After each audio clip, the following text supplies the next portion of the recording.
Hi guys, how are ya? I hope you're fine. And today I don't want to talk too much before starting this video. Just wanted to tell you that we are going to react to Post by Björk. And I've never been this ready actually. I mean, the first one, I really loved that album. And I was really surprised actually. For 1993, I mean, it was such a solid album. I didn't expect that, so I'm really curious to know about this one. I just saw that it was released in 1995, so 2 years later. And the cover of this album is way more eccentric than the first one that was more into the 1993 era and whole scenario and vibe. First song is called Army of Me.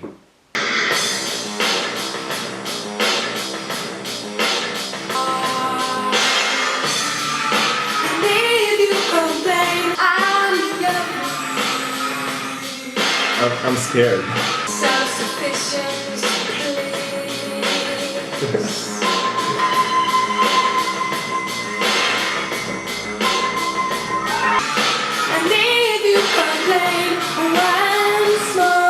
This first song is different from the debut sound. I mean, it has some of the elements that were in that project, but this one, I mean, for this one, the bass line was the main instrument and the main path that her voice and the production had to follow, you know? But this one was actually pretty strong as a first track. I mean, it's sort of a warning. I don't know who she's talking to, but she's basically saying that this person she's referring to is pretty naive. They think they know it all, but they really don't. And she's saying, if you just don't behave the right way, I'm gonna show you who the fuck I am. And it's better if you don't meet an army of me. And we all know that because a lot of you sent me the video outside the airport where she attacked the paparazzi. And I mean, you don't want her to show you what she's capable of, because we all know and we love a strong woman. A good job on that. The synth at the beginning felt just like an old video game sound, but it was more into the electro production with the bass line, as I was telling you, that was the main instrument. And also I noticed before I paused the track at the end that it has a smooth transition with the second track that is called Hyper Ballad. And I can already tell you that this one has an interesting title.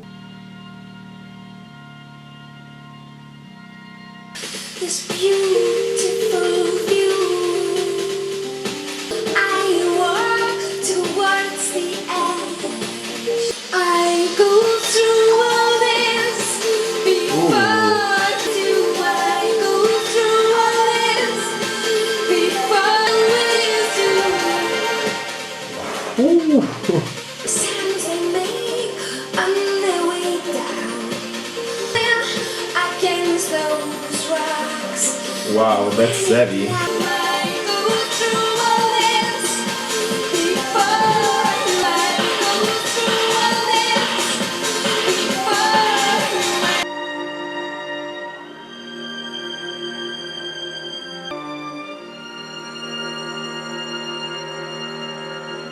I'm really impressed by this track.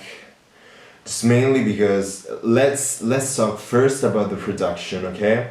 So I found it interesting that every instrument had its own time to introduce themselves in the track. First we have the bass line that was the main instrument in the previous song, and then her voice, and then all these little instruments started to unroll on the track.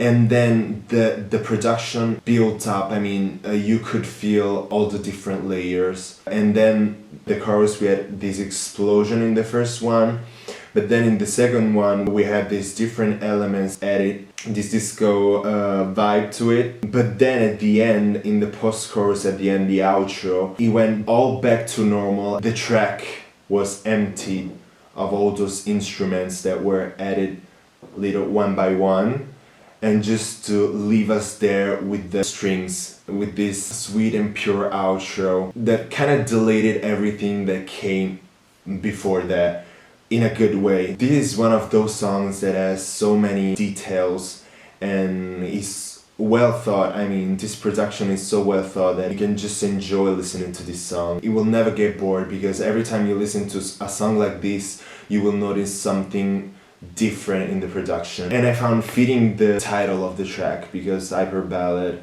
I mean, I felt that at the beginning I thought it was a ballad because it was very slow, but then with the chorus it came in a different direction, and then with the second one also, but then at the end with the post-chorus and the outro, it went back to a ballad to me, to what a ballad means or how it should be. The lyrics are very personal, I have to say, very particular and different, let's say that, different. It could either be a reflection on a relationship with another person or just a relationship with yourself, because in the first verse I thought it was about a relationship, as I was telling you, but also about loneliness and solitude. When she says that she wakes up alone every morning and just does those things to kill time. But when the chorus dropped, she was talking about a you, so maybe it's about a relationship. She's telling us that the time that she spent alone, she thinks about heavy stuff like suicide or what her body would sound like slamming against rocks. Also, I find it interesting the pre-chorus when she says, after that line about suicide maybe, will my eyes be closed or open, as to say, will I survive or not? Because if I survive, then this means that I have a purpose in life. If not, there's nothing left to do. But she, at the end, she says that she feels safe, even though she thinks about those things. She feels safe up there at the mountain. I also like the image she's associating with love, because sometimes love can be a roller coaster. Sometimes you're up high and then sometimes you're just down low.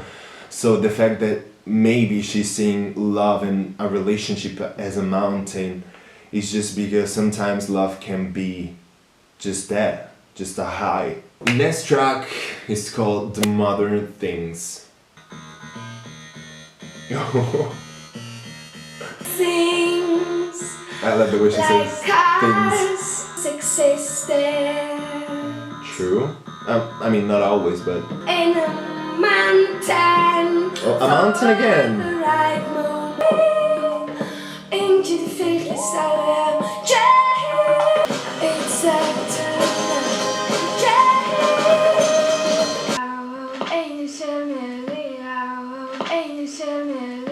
The outro I find is super interesting. I mean, the skipping vinyl record, yes, but also the beginning. I mean, after I sung like Hyper Ballad, to came back strong with such a beat is interesting.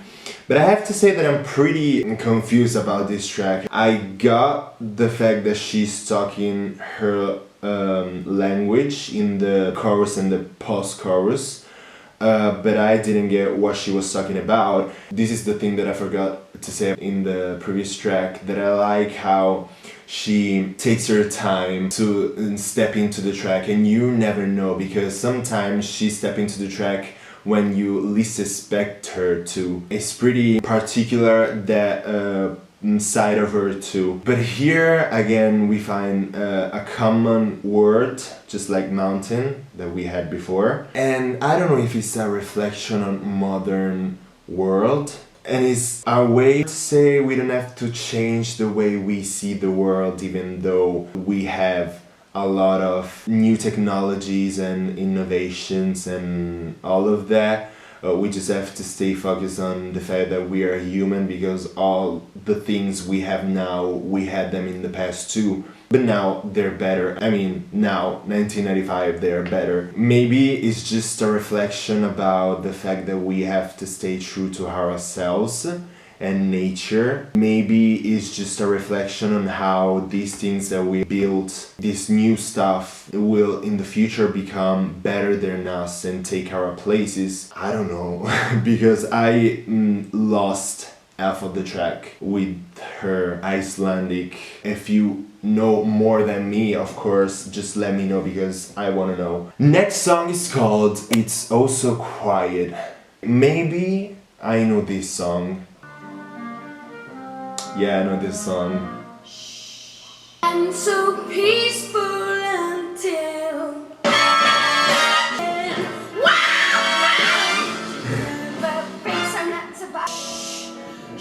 starts another big riot. It's oh so quiet. You ring the This bell. song. So mistake.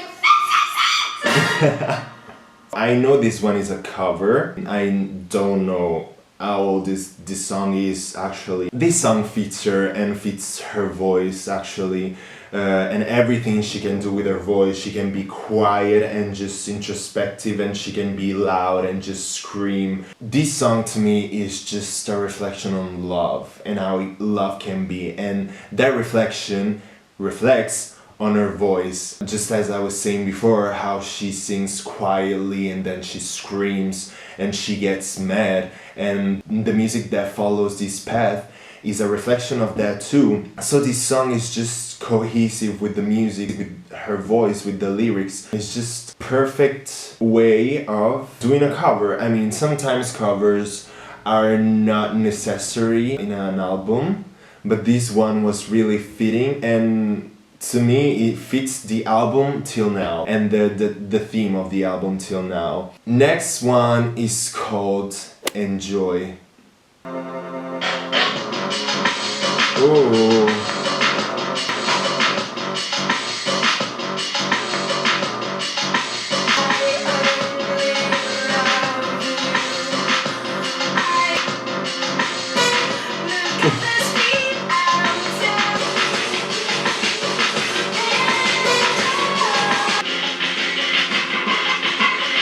Ooh.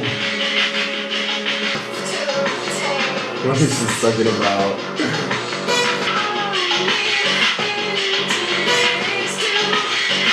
First off, the outro was an outro, and I really like the fact that there are recurring instruments, just like the trumpets. At the end, it felt like a circus at the end. I almost thought that I heard a monkey screaming. I don't know. But this song, the lyrics and the structure are pretty simple. First impact. The production is really different from all the tracks before. This is what keeps me going with her, because it's never predictable, you know? The moment you think that she's going one direction, it's not really.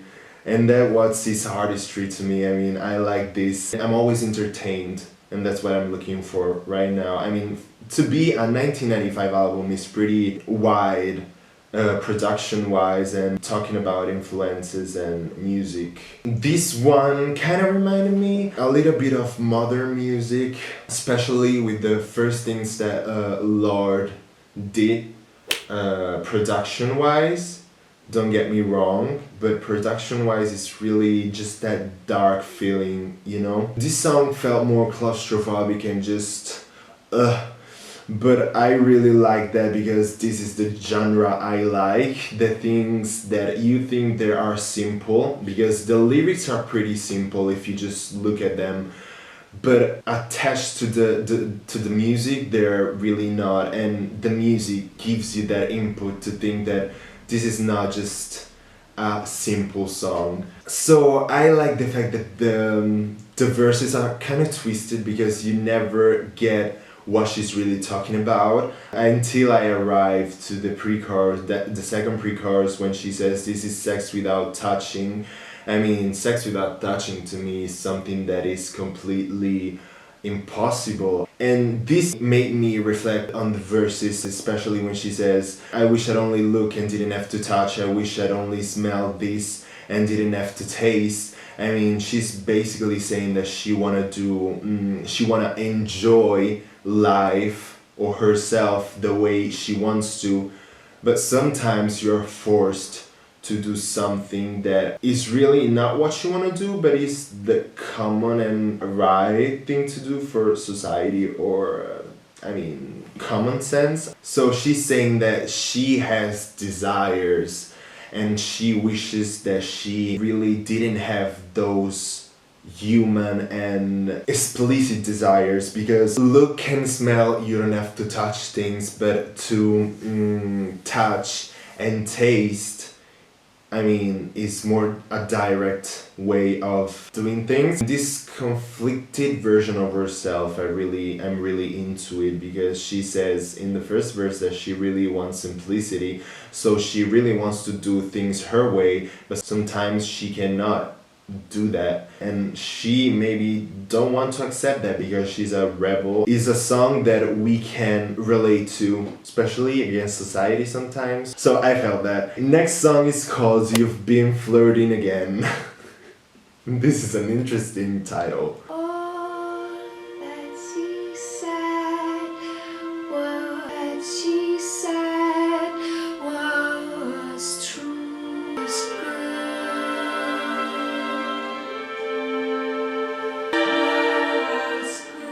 Ooh, super good. Time, give it some space. I didn't expect this song from the title. A song like this, You've Been Flirting Again, I thought something more sexy. But again, you think that she's going one direction. Again, I'm super mad about this because it's super entertaining and I'm mad, okay? I'm mad. Sometimes I want to be right, But with her it's impossible because this song was sweeter than I thought. It was more of an interlude to me rather than a song, either for the length of the song, but also because it was a different kind of vibe from this project. Completely different from the previous tracks. It was more chill and calming and sweet. I felt her more like she was not that aggressive woman that we love and that I'm really into, but this sweet woman that shows her feelings and her emotions. And I believe that she's talking about herself in this song and how sometimes flirting, considering that flirting is the word that stood up in the title, sometimes could be too ambiguous. And sometimes people just get lost in this feeling of ambiguity when you don't really know what the other person wants, and you just either let go of that person, of that feeling, or you just keep going straight for it. So the fact that she's saying everything she said was true and everything she meant was good, so her intentions were pure and everything you did was right, is just a way of saying, okay, we are flirting again, but it's a good way of flirting, because something beautiful can happen from this flirtatious relationship. To me, this was a plus on the album, something that was really unexpected and was really sweet. And also the production with the strings, it was breathtaking. I know that I always talk about good productions, but those kind of instruments give something more to the songs. To me, strings have the same power of a human voice. So when there are strings in a track, is always so dope to me. Next song is called Isabel.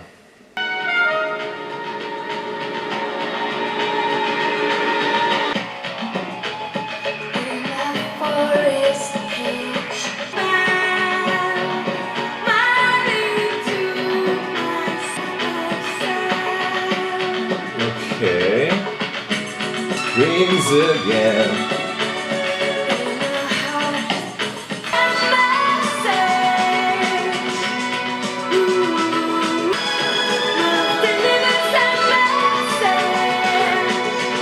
This song to me was more a story. I mean, and I think that it's how she had this vision in her head while writing this one. It's just like a poem almost. It's more poetic, the way it's sang and the way it's structured and the way the music is just an instrument to tell this story. It's not the main part. So that is the difference for me. It's actually pretty, let me say, simple story about this girl named Isabel that is pretty lonely. So a theme that we found in some of the previous songs. So recurrent theme that is married to herself and is living by herself and loves herself actually. And she was raised in a forest. So we have all these informations in the verses. But then, and that's when I thought that this song was actually linked to the modern things, and maybe I was actually right about what I was saying about the modern things. This song could be also about the fact that this girl, the protagonist of this tale, of this story, sees her beautiful forest destroyed by men and by the modern things. And so maybe she found herself even more alone, and she doesn't know how to react to all this modern technology or all these people that decided to build a city upon the place she once called home. So it's pretty different. It's more into the storytelling, this one. This song gives the album a variety. Next song is called Possibly Maybe.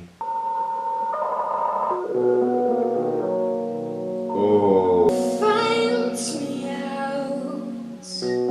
Tease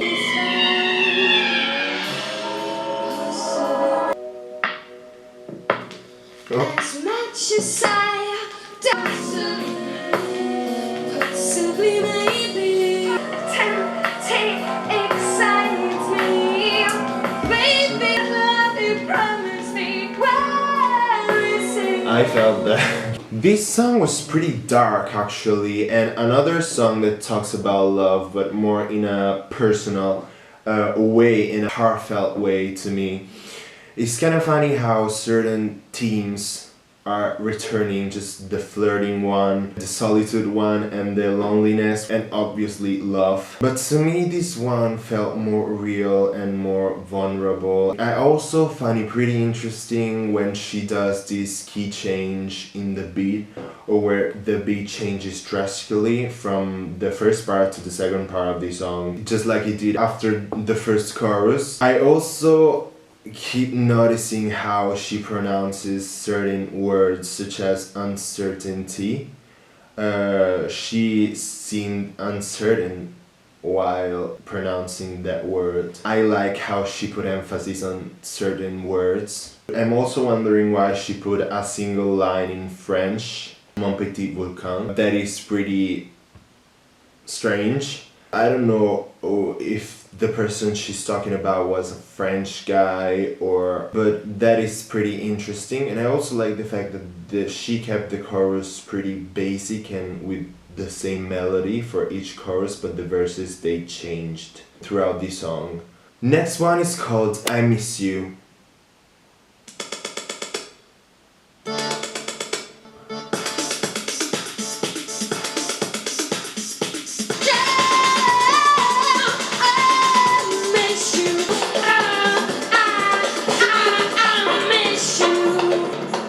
Yes! Oh.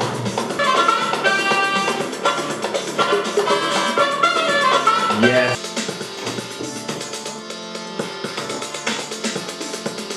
Can't stand the wait.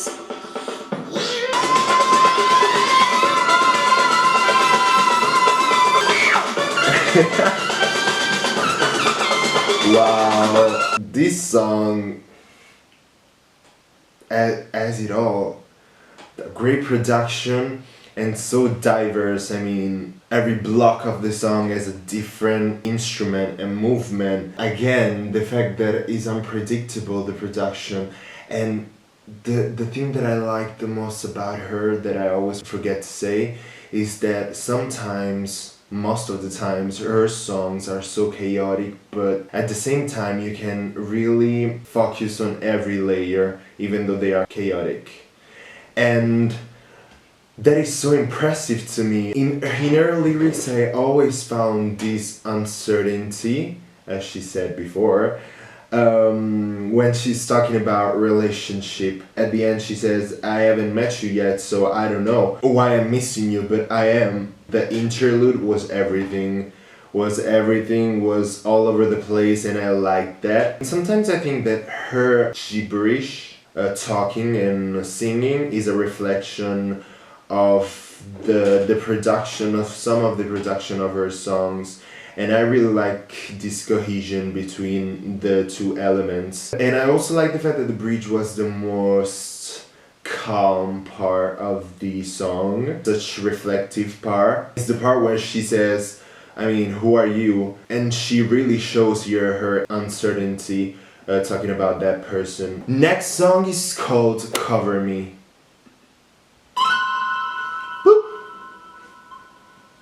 Cover me.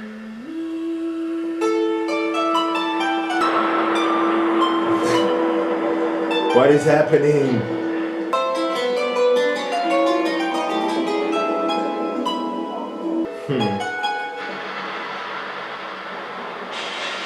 Just like for You've Been Flirting Again, this song to me is more of an interlude just for the length of this song. And I'm really confused about what she could be referring to, but I have a theory, maybe, I don't know, tell me if I'm wrong, that what she's saying is that she's going to show that everything she does music-wise, she can make it, everything she wanna do in music, she can do it. All the directions she's aiming towards, she knows what she's actually doing, you know? And the fact that her music and her vision is all over the place is actually well thought and has a meaning behind. So it's just a way of saying, I know what I'm doing, but everything I'm doing is really different from everyone else. So I need you to cover me and to help me do what I'm doing and to believe in me, actually. So maybe, I don't know if it's a song towards her record label, her manager, her fans. I don't know if it's what it is, but that's the first thing that I thought of. And actually I really like the production. It was different again, more into the oriental part, and it was really atmospheric. And in a sense I felt the chaos I was talking about before, even though in a completely different way. But there are some elements in her music that I feel constantly, even though they're not so strong from song to song or from album to album, but they're still there, you know? Next song and last song on the album is called Headphones. Your tape last night.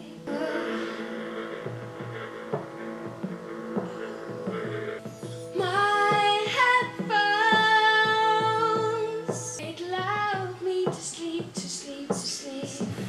I like that. Oh, my headphones. Ist auf mir overlost, yeah.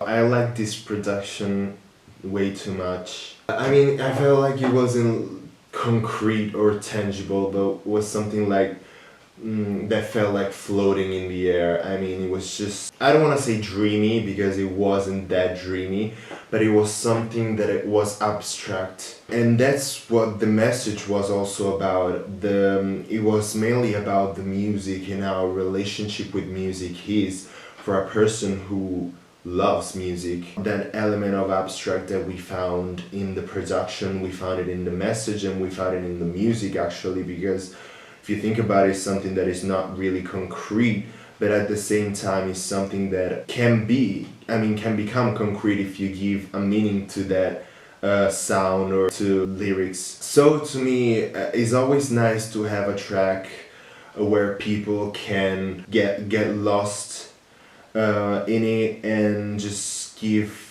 their interpretations and their meaning, their personal meaning to it. This song to me, I mean, from her point of view, was almost like a diary page, and I don't know who she's thanking, but she's saying in the chorus that your tape, you lulled me to sleep. So maybe she's dedicating this song to someone, I don't know. It's really about love for music, so it's a message that us music lovers can relate to. And it's pretty interesting because actually it made me think about how my love for music started and how I got here. I mean, and if I think about it, I really don't remember about how I fell so in love with music, because it actually happened just like that, and I think I was really young and I don't even know how, but I think that some of us just have these just like art. I mean, you just have it, you just know how to create art, or you just don't. It's something that is within you, and not everybody can explain. I mean, she tries to explain her feelings towards music and what music does to her, and I'm actually impressed by the fact that she kinda managed to find the words. But to close this project with this song is really interesting because it's a different side of her vision, of her music, of her lyrics, and it's something that is not really predictable from artists to do. I mean, ask an artist to tell you what music is to them. This message is universal, but at the same time, you change and your passion towards music changes because it's the music that changes at the end of the day. So this message is universal, but it can change from time to time. I'm kind of curious to ask her now if she would write this song the same way as she did in 1995. I really liked this album. I mean, her way of singing and her voice, you can recognize her voice and her style everywhere. I mean, and all the people that were influenced by her and her music. I found something similar to the first project, debut, but a way more different production in this one, way more darker and more mature, of course. Less dance, because the first one I remember that I danced a lot and I wanted to dance a lot listening to some of these songs. This one was more poetic and more personal in a way, more cohesive with the themes that she talked about. It has everything in it. Probably my favorite song was Hyper Ballad, because that song had really everything in it. It's Also Quiet is a song that I knew and I love for the message, for the melody, for the music, for everything. And I also like the fact that there was a song in the middle that split the two parts of the album, what I think were. Thanks for watching. See you next time.